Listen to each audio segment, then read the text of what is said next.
ডাকসু নির্বাচন না হলে ভবিষ্যতে দেশ নেতৃত্ব শূন্য হয়ে পড়বে বলে মন্তব্য করেছেন রাষ্ট্রপতি মোহাম্মদ আব্দুল হামিদ।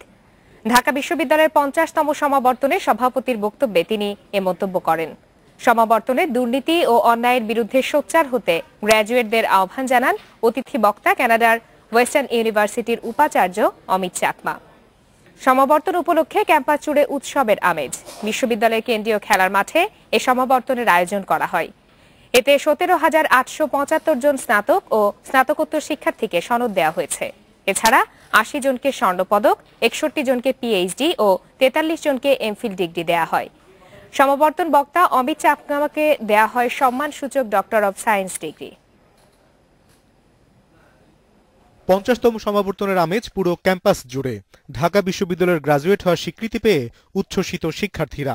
তবে বিশ্ববিদ্যালয় ছেড়ে যাওয়ার বেদনাও আছে অন্তরে। শোভাযাত্রার মধ্য দিয়ে শুরু হয় সমাবর্তনের মূল আনুষ্ঠানিকতা। বিশাল প্যান্ডেলে প্রায় 18,000 শিক্ষার্থীকে স্নাতক ও স্নাতকোত্তর ডিগ্রি দেওয়া হয়। কৃতি গবেষক, শিক্ষক ও শিক্ষার্থীদের স্বর্ণপদক দেন রাষ্ট্রপতি আব্দুল হামিদ। ঢাকা বিশ্ববিদ্যালয়ের ইতিহাস ও ঐতিহ্য তুলে ধরে এর স্নাতক হিসেবে দেশ ও মানুষের প্রতি দায়বদ্ধতার কথা স্মরণ করিয়ে দেন রাষ্ট্রপতি। আজকের লড়াইয়ে শুভ শক্তি জয়ী না হলে রাষ্ট্র হিসাবে, জাতি হিসাবে আবার আমরা পিছিয়ে যাব। আমরা আবার পরিচিতি লাভ করব উগ্রবাদী, সন্ত্রাসী, ধর্মান্ধ, অনাধুনিক জাতি হিসেবে। মুখ থুবড়ে পড়বে আমাদের অর্থনৈতিক ও সাংস্কৃতিক অগ্রগতির চাকা। আশার কথা, আমরা যুদ্ধাপরাধের বিচার করতে সক্ষম হয়েছি। তাতে ইউনিভার্সিটির রেগুলার স্টুডেন্ট যারা সত্যিকারভাবে যারা ছাত্র, তারা যাতে ছাত্র নেতৃত্বে থাকে। ছাত্র রাজনীতির অবক্ষয়ে হতাশা জানিয়ে 60-এর দশকের তুখোড় ছাত্রনেতা আব্দুল হামিদ বলেন, ঢাকা বিশ্ববিদ্যালয় ছাত্র সংসদ ডাকসু নির্বাচন অত্যন্ত জরুরি। ঢাকা ইউনিভার্সিটির যে ডাকসু নির্বাচন যে মাস্ট, এই ডাকসু নির্বাচন করা দরকার।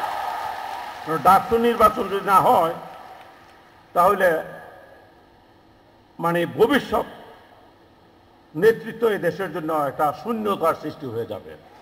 জ্ঞানের পরিধি বাড়িয়ে শিক্ষার ক্ষমতা সৎ কাজে লাগানোর তাগিদ দেন সমাবর্তন বক্তা কানাডার ইউনিভার্সিটি অব ওয়েস্টার্ন অন্টারিওর প্রেসিডেন্ট অমিত চাকমা। সমাবর্তনে তাকে সম্মানসূচক ডক্টর অব সায়েন্স ডিগ্রি দেয়া হয়।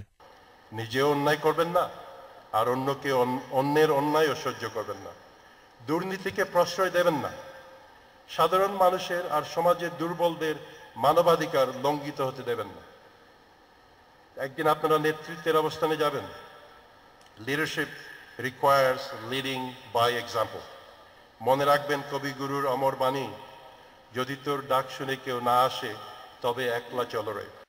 উপাচার্য আ.ম. আরেফিন সিদ্দিক ছাত্র শিক্ষক সম্পর্ক বাড়ানোর উপর গুরুত্ব আরোপ করে বলেন, যে প্রতিষ্ঠানে শিক্ষক ও শিক্ষার্থীর মধ্যে পরম সহযোগিতা থাকে সেখানে জঙ্গিবাদ স্থান পায় না। অনিমেষ কর, ইন্ডিপেন্ডেন্ট নিউজ, ঢাকা।